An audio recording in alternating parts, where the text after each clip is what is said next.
Hi, we're Jacob and Julia from the Hot Dog Report. The video you're about to see was written and recorded over a month ago at this point, and we held it back because the Pirates were actually playing well, and we didn't want to rain on everyone's parade. But we're here in Seattle, filming a brand new video, and do you want to tell everyone what we just saw? The Pittsburgh Pirates, over the course of 27 innings of baseball, have successfully scored 0 runs. Anyways, sell the team, enjoy the video.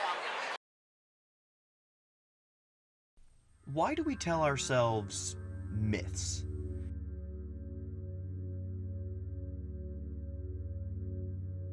The children's version I learned in school was that they were something ancient people used to teach lessons and explain how we got here. They're also, in how they're used today, falsehoods. But neither of these meanings tell the whole story. Myths give people a story. They bind together communities in a shared sense of not just history, but spiritual purpose.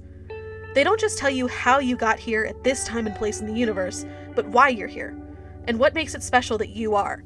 For most Americans, the most popular figure they think of when they think of a myth is Odysseus, from the ancient Greek poet Homer's The Odyssey and the Iliad. Odysseus's heroic military exploits and perseverance through a long voyage home make him a central figure in the Western canon. His stories likely gave Homer's original listeners not just entertainment and education, but a sense of what it means to be a member of ancient Greek society at all. This man, while flawed and human, is a hero of your civilization, and an example to learn from. Being ancient Greek means being woven into the same civilizational fabric that he and other great heroes are. And maybe, if you live in accordance with your society's values and traditions, you can be a great part of that fabric too. So, if myths are so central to the human experience, why does the term carry negative stigma? Why is the word myth a synonym for false? This might have something to do with what happens when awe-inspiring stories run into a decidedly not awe-inspiring reality. It could also have something to do with who benefits from myth-instilled civic pride, and if those people are actually the kind of folks who deserve to be cultural standard bearers for the communities that they represent.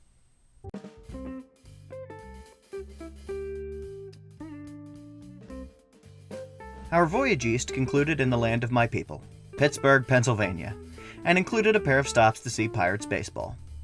The first was just to have an evening out with my family, and the second was to take in the show for ourselves and see legend in the making Paul Skeens, the reigning National League Rookie of the Year. You could not have asked for better weather this weekend, besides allergy season being in full effect in tree-dense western PA. On the first night, we sat up high in the grandstand, which is a hidden gem of the ballpark for views of the city, and for the second, we sat lower down where the cheapest seats on Ticketmaster's resale platform were.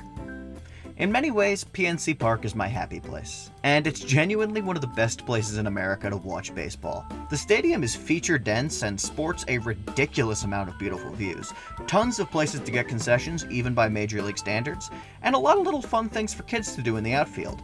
They also have a standing room rotunda in left field that's really nice if your ticket isn't all that great.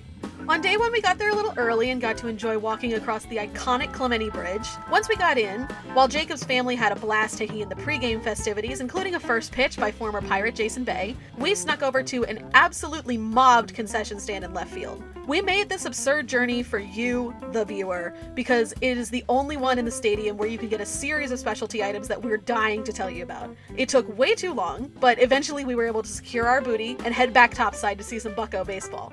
Now, if you've heard anything about the Pittsburgh Pirates in the days since Charlie XCX's biggest hit was with Iggy Azalea, you know how this game went. But we also did get to see some fireworks, so that's something worth living for.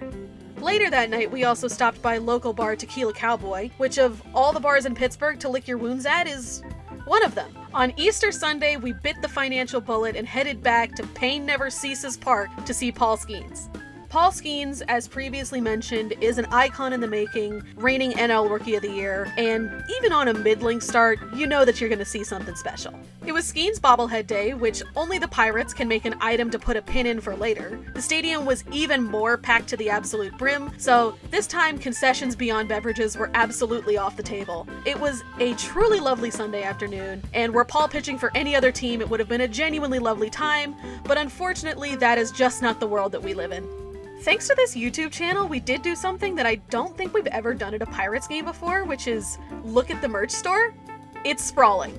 The Pirates have a really cute line of racing pierogi shirts this year, and while there is a lot to say about this being the merch item front and center in the store, they are really well designed and in line with fan interests. One cool thing that the Pirates Stadium store does is they offer custom heat press jerseys that you can buy and get the same day in the stadium, which is kind of the only place where you can buy a jersey for a lot of players.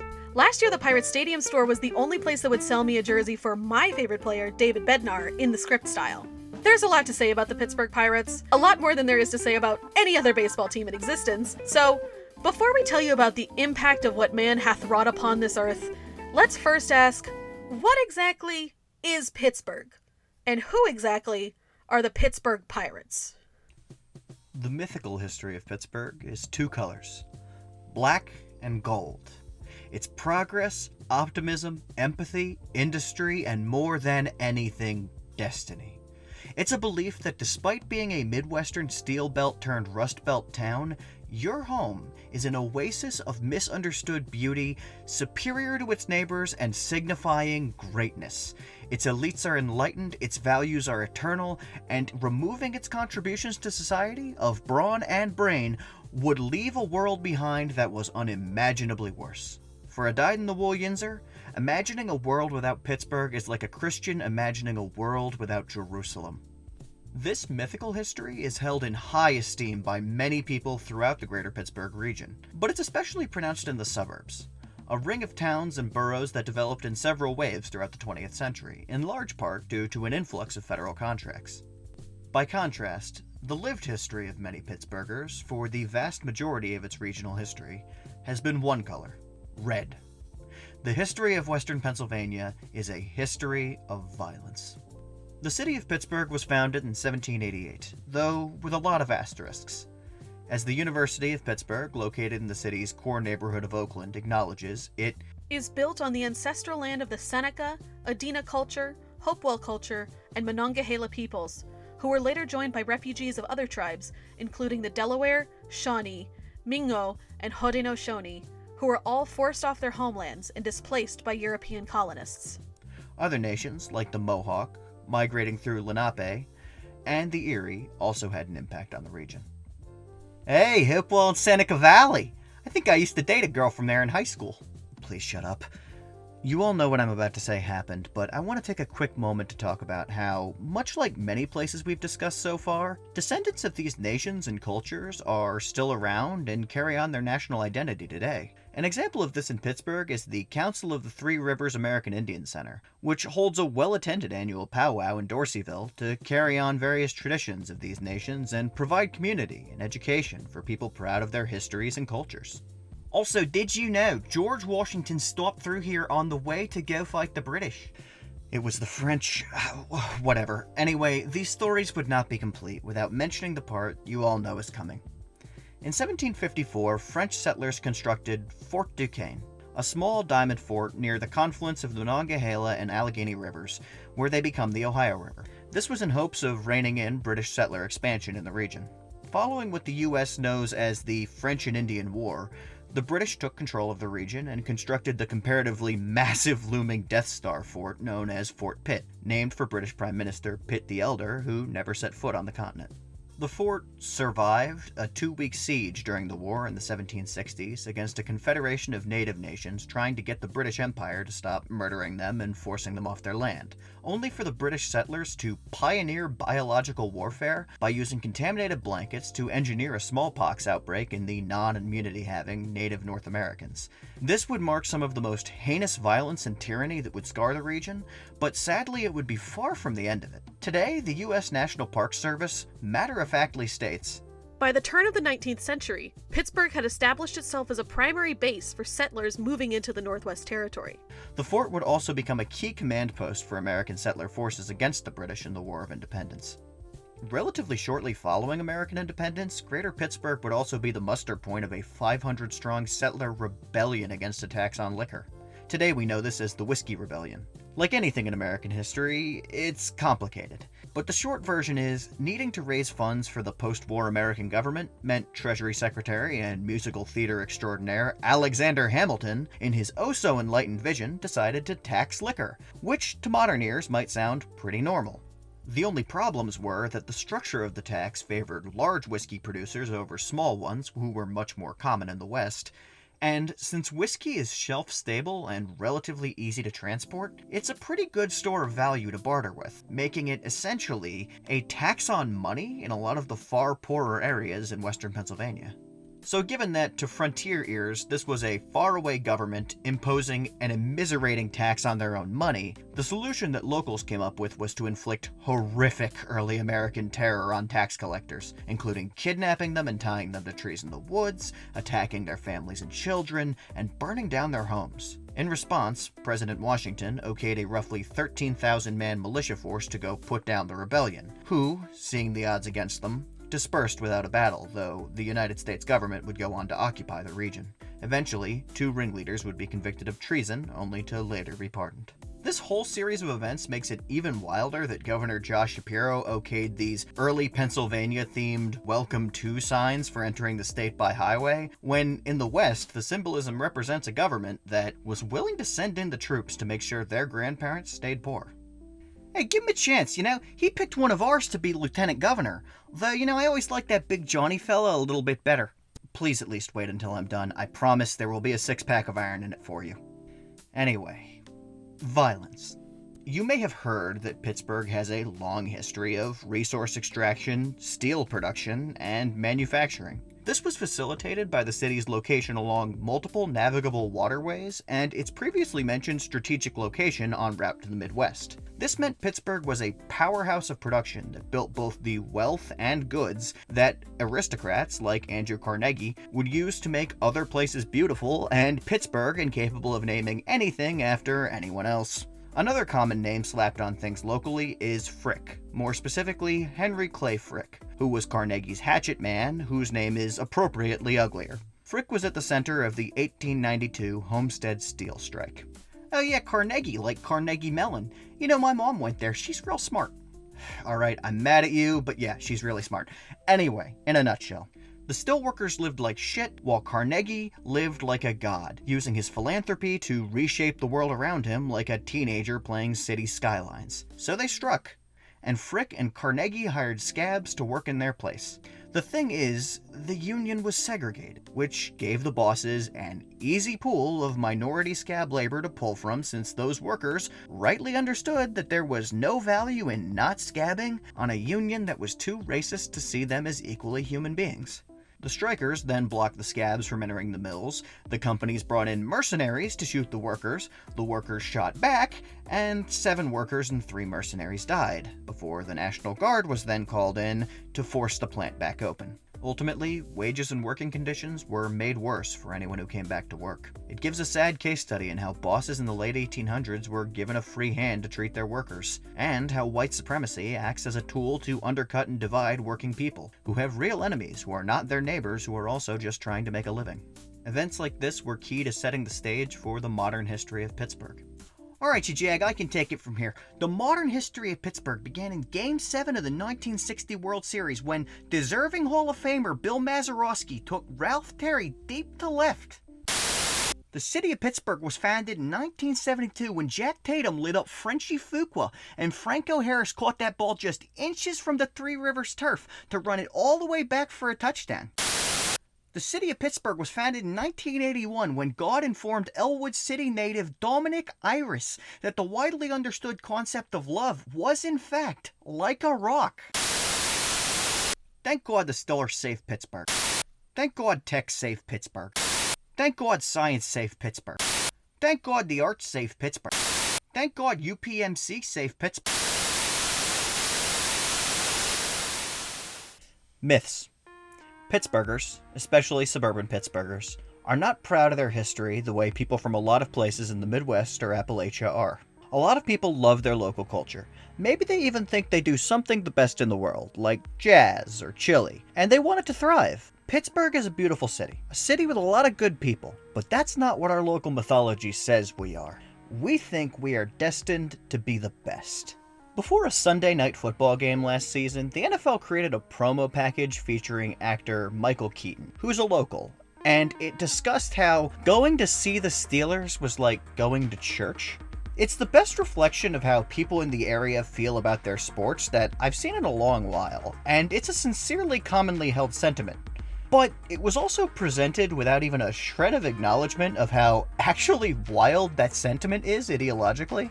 Like, you'll be hard-pressed to see anyone who thinks they sincerely believe that their religion is Pittsburgh sports or civic pride, but a lot of folks will sure as hell act like it. It's not uncommon whatsoever to see Steeler jerseys in churches on Sundays in the fall. Hell, years ago, at a previous job of mine, I saw a guy in Butler, Pennsylvania, reporting for court in a Big Ben jersey with a terrible towel hanging out of his back pocket. When the Pirates won a wildcard game in 2013, I had a friend of a friend so transcendently euphoric that he jumped off the Roberto Clemente Bridge. Luckily, he was okay. Another example. When the Pens won their second Stanley Cup in a row in 2017, an estimated 650,000 fans showed up. If accurate, that estimate is over twice the population of the city. In the local mythology, all of Pittsburgh history is cute immigrant neighborhoods, Mr. Rogers, God rest his soul, good food, being the steel backbone of the country, and being proven as God's chosen people, with the Rooney family and Mario Lemieux as prophets to guide us to Super Bowls and Stanley Cups. For their part, by the time the Steelers had 4 Super Bowls at the dawn of 1980, the Pittsburgh Pirates had 5 World Series titles. But there is no Pittsburgh history in 1980. Nothing happened. Nothing happened in 1981 either. Or 82. Or 83. Or 84.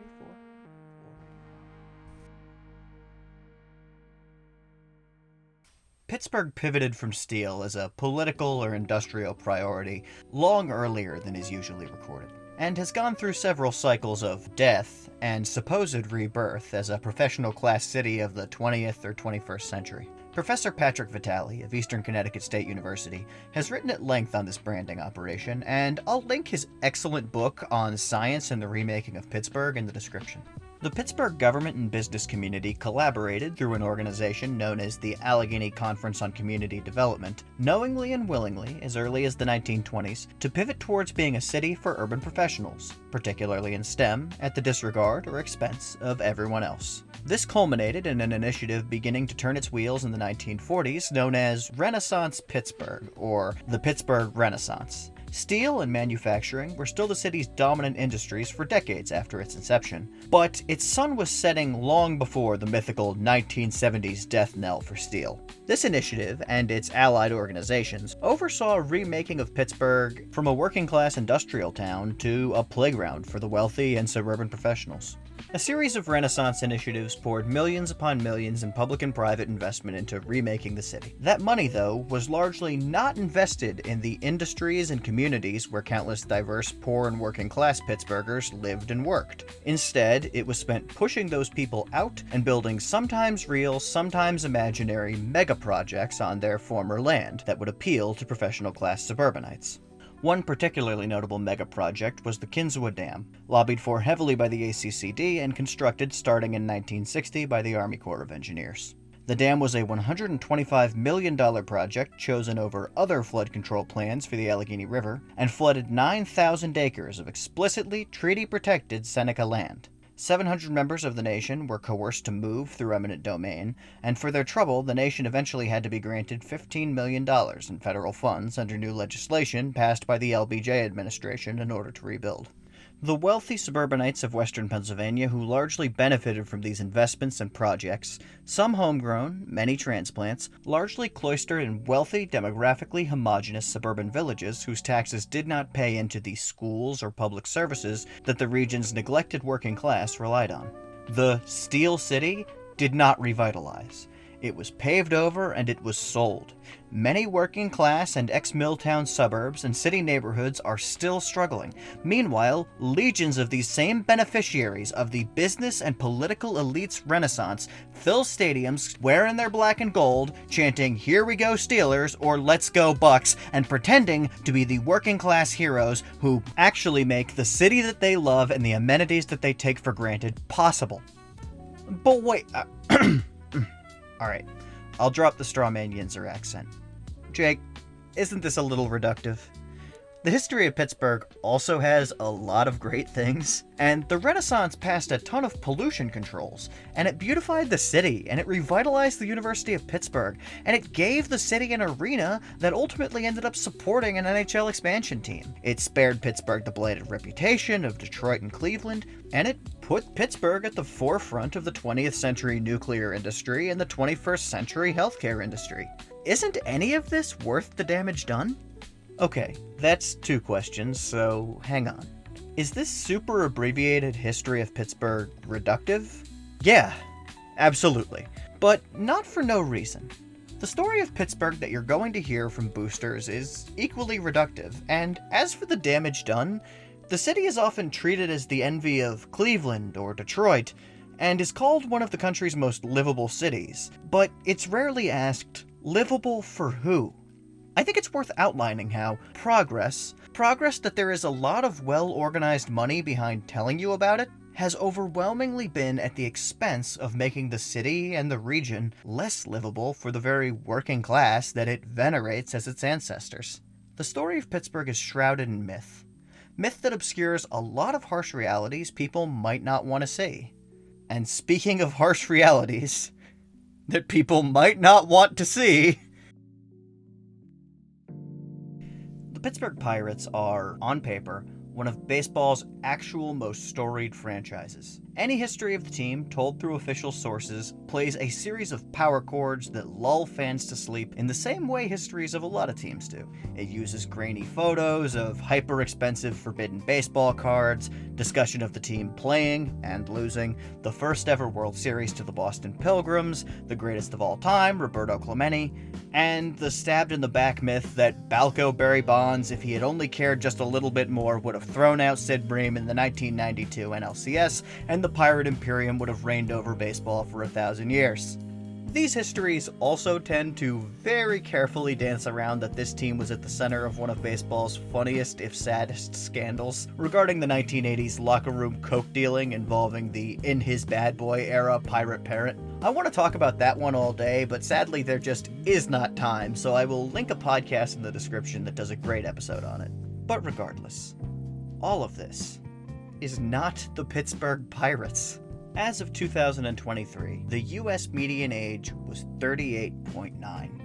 The median American, at time of recording, was born in roughly 1986. When Bonds failed to throw out Sid Bream, they were 6 years old. When the Pirates last won the World Series, they were 7 years away from existing. The modern history of the Pittsburgh Pirates is not the one these fans have been told justifies the organization's existence. Since that throw to put out Bream, the Pirates have had 3 total winning seasons. In the time since this throw, the Pirates have never won their division. In the time since this throw, the Pirates have never won a playoff series longer than 1 game.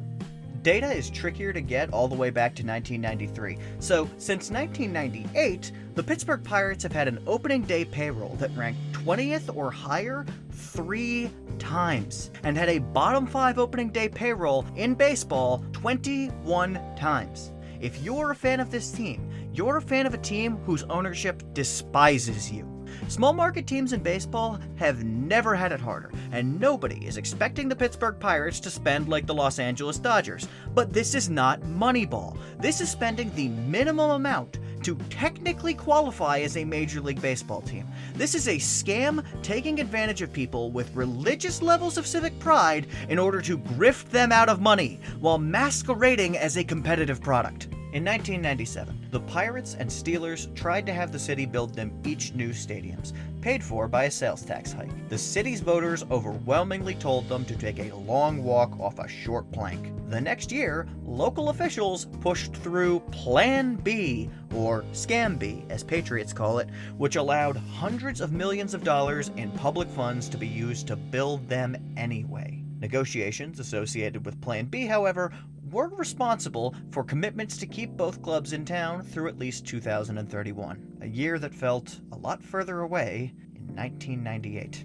The modern era of Pirates baseball has its share of beloved names. A lot of them. To name just a few: Freddie Sanchez, Jason Bay, Jack Wilson, Jose Batista, Marlon Byrd, Russell Martin, A.J. Burnett, Francisco Liriano, Garrett Cole, Carlos Santana, Austin Meadows.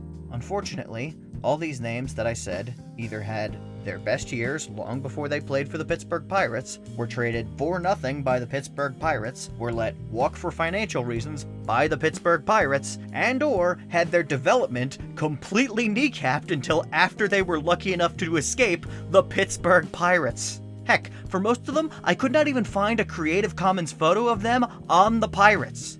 Heck, the only name I really missed is Andrew McCutchen, who anchored the team through its only successful seasons as a 21st century club, only to then still part ways with the team for years when he was no longer capable of carrying an organization that had built nothing around him. The Pittsburgh Pirates are a case study in the major drawbacks of Yinzer true believerism as a civic religion. No other fan base would keep a team viable this long with this level of clear disrespect from the top. But wait, who exactly is at the top? A Pirates board member dating back to 2002, member of a family that slowly and methodically grew its ownership stake to over 50%, and principal owner of the club since 2007, Bob Nutting is a newspaper and ski resort magnate hailing from Wheeling, West Virginia.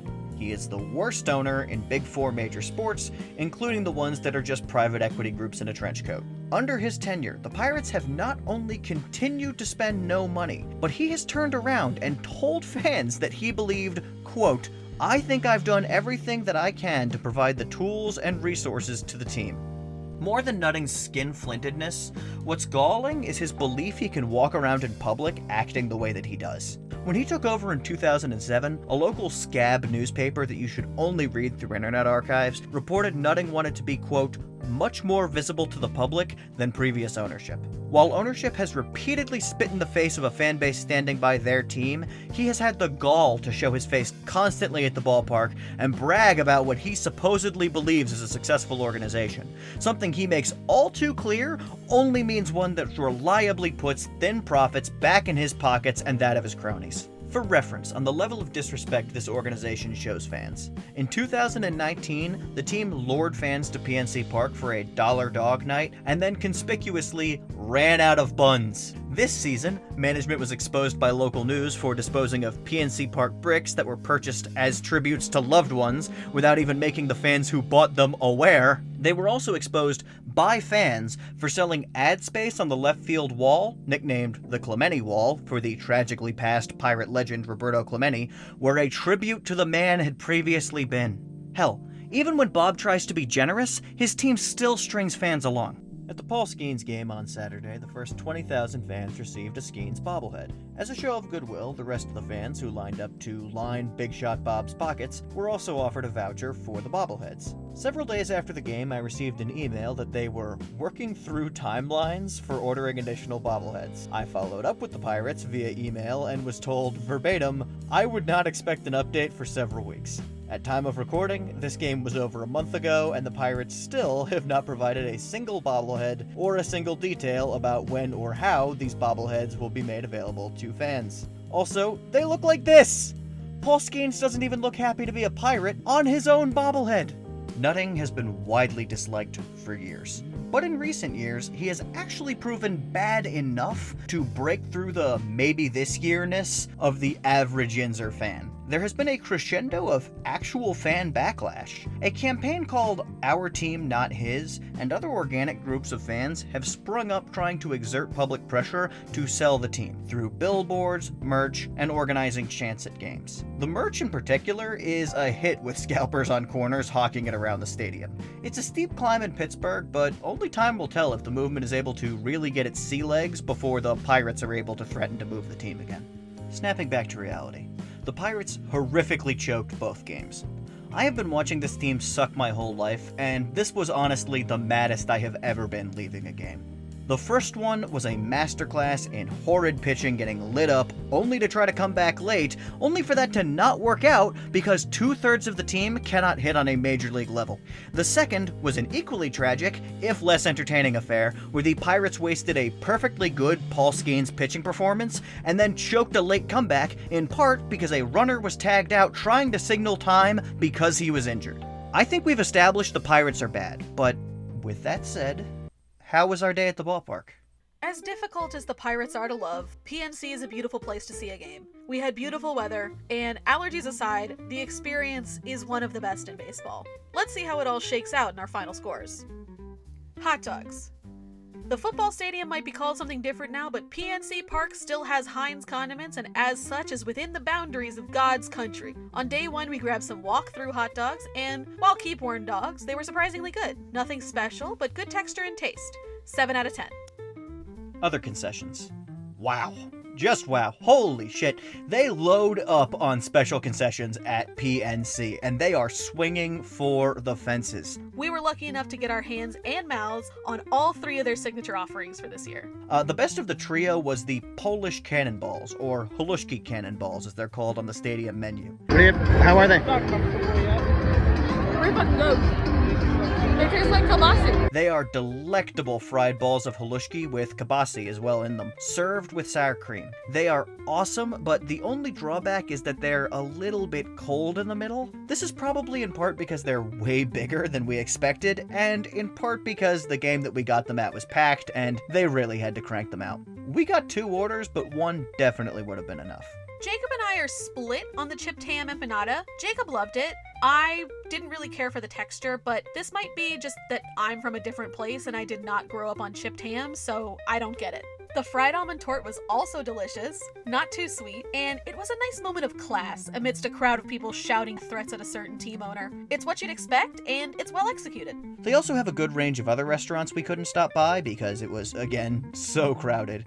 Most notably for the concessions we didn't patronize, they have a miniature trimmed down Primanti Brothers Sandwiches restaurant in the stadium. The trick with these is that they put fries and coleslaw on the sandwich. I want to like this Pittsburgh institution so bad, but I simply cannot. I understand that it's just fries on a sandwich, but something about it doesn't work for me, and I really wish it did. I'm so sorry, Yinzers. The short version on my end is I would be a much skinnier guy if these things didn't exist. As for alcohol, only mentioned because notable, beer prices are psychotic for a place requiring so much booze. I love Iron City beer. I have had multiple in the process of making this video. There is no excuse for one of any size costing double-digit prices in dollars. Tacking on another tragedy to the list, it doesn't seem that the park is selling the Iron City Turner's tea beer this year, which is something I love, so I had to get away with some Surfside canned cocktails, which are good, but even more demonically priced. But I will say it seems like at least some people behind the scenes know that they're robbing people, because I saw online and then saw at the park people ordering the signature cocktail for the game and then getting poured straight vodka into a baseball-shaped cup. So on the whole, we'll give other concessions a 9 out of 10. Uniforms. One of the worst looks in baseball, followed by one of the best looks in baseball.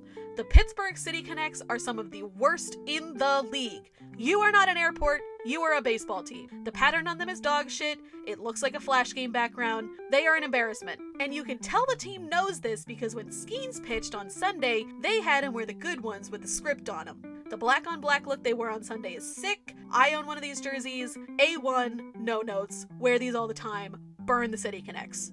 In terms of other merch, the emphasis on the racing pierogies this year is cool, but also is an indictment of how unmarketable the on-field talent not named Paul Skeens is. Also, their hats were really uninspired. New era, what are you doing? So many options, but so few of them are good. Overall, 6 out of 10. Gimmicks and promotions. The pierogi race is the best in the sport. They know what they have, to the point where they have an on-scoreboard teaser for it an inning before it happens, so fans are ready. Again, an indictment of the on-field talent, but we'll get to that. They also have a t-shirt toss, which is fine, but they need to bring back shooting hot dogs. In general, they're reining in the gimmicks from where they were. The Skeens bobblehead is still ugly and still to be delivered, but I will admit, if it ever shows up, it is a nice perk. In terms of on-screen fare, they have a good cap shuffle and good scoreboard entertainment in general. Some stuff along those lines is cup stacking, spot the cow, a mystery box quiz game. They also do player trivia, where they ask them questions like, which teammate would you let watch your kids? Which I will admit is kind of fun to hear. That said, the star of the show for gimmicks was the fireworks Saturday night.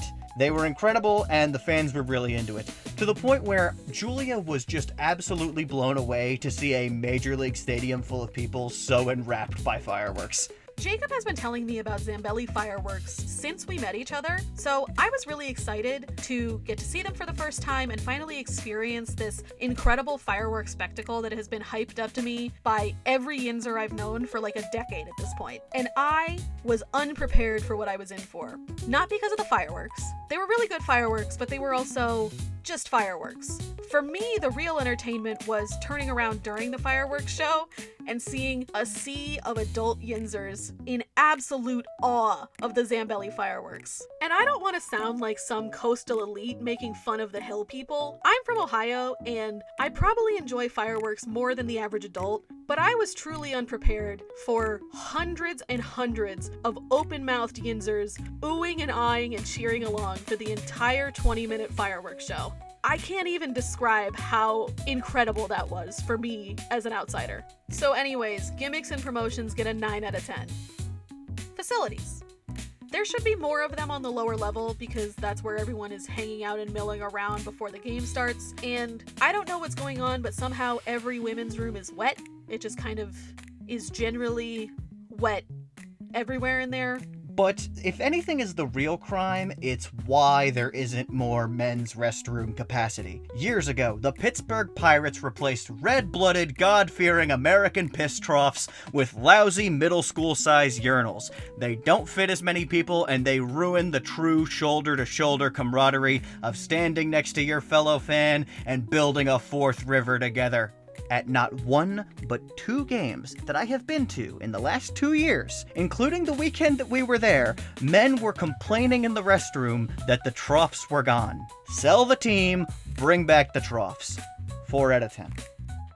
Ticket prices. Not bad. The Pirates are ass, but there is a heavy Skeens tax. If you want to see him, basically just time it ahead for what you hope is going to be his start and pray. We wanted to see him for this video, and Jacob spent so much money on the tickets that he still has not told me how much it is. 6 out of 10.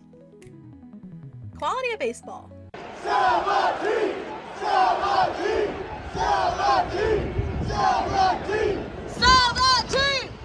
Ass. They're not just bad, they're bad again. This team showed they could be more 10 years ago, and even a little bit last season. But today, the last thread connecting the team to those days is possibly on his last season. Oh, and on Saturday, he was complaining that he was benched, a thing that he should not have to do, because on a real Major League team, he would not be a pillar of the starting lineup in 2025. When we were there, 5 guys in a 9-man batting order had a batting average that started with 1. It's better now.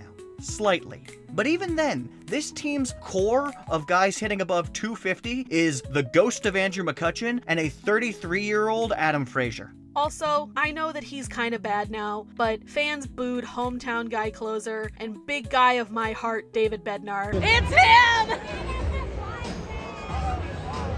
It's Pittsburgh's biggest man. He's so back! He's never been so back! They're calling him the Renegade. Oh God. This sucks. And it just made me sad. He's having a rough year, but like, the one thing you could previously rely on is being able to rock out to Renegade, and people are even fed up with him. It sucks. 0 out of 10. Stands culture. Sell the team! Sell the team! Depressed, beaten, and drunk, but both games were packed, the second especially, and Yinzers are always friendly. I had a bunch of fun conversations at this game, including with another couple who was also waiting 30 minutes for Polish cannonballs, who just laughed about how bad the Lions were, a hilariously drunk woman who stood next to me in line for the bathroom and really needed me to know how much she hates her husband, and a great couple from Indiana sat in front of us at one game and laughed at all our heckles. 8 out of 10. Labor union ads. Just one, which is notably less than they used to have. You can see the fracking boom is kind of fading in western Pennsylvania. 1 bonus point. Proximity to lodging. It requires a short ride on the T to get most places, but it's the North Shore. Also, there's a lot of neat bars in the area. If you're looking for a fun, relaxed time, can't recommend Mike's Beer Bar enough, it's just across the street. And if you're feeling rowdy, go to Tequila Cowboy, though, at your own risk. Maybe actually just don't do it. 4 out of 5 bonus points. Atmosphere. PNC Park leans adult. There's a lot of booze and sadness, but there are some things for kids to do, and it executes on those well. Kids seem like they feel welcome, but they should know that drunk, sad adults will be there.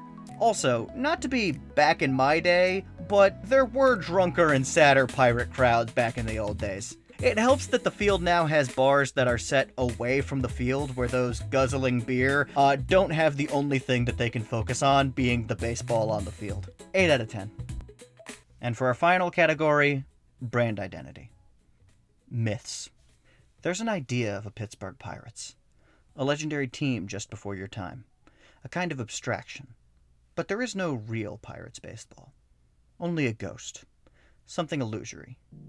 And you can look at a TV in a Permanis and see a new pirate generation, and you can pretend this team has as much of a chance as any small market club. And you can even sense that this team might resemble some piece of legendary local sports fabric. It simply is not there. The Pirates are where the myth of a divinely guided order in Pittsburgh sports falls apart for good. The flock has been led astray. Pirates fans wander in the wilderness and will continue to do so for some time. Their logo is uninspired. Their branding is all over the place. The team is a horrible representation of the city, and it's run with actual malice. Not just a lack of care, it's active contempt. From the onion tier PR blunder news stories, to the demonic concession prices, to the payroll, there's not even a discernible rationale for running a team like this. All of this skinflinnery for no playoff or even TV revenues and terrible gates outside of holidays. Management can't even explain the direction the team is going. Is this a rebuild or a sincere but failing attempt to compete? Beyond that, in terms of what are the Pirates, I can't tell if the answer is a team bad for the sake of moving them.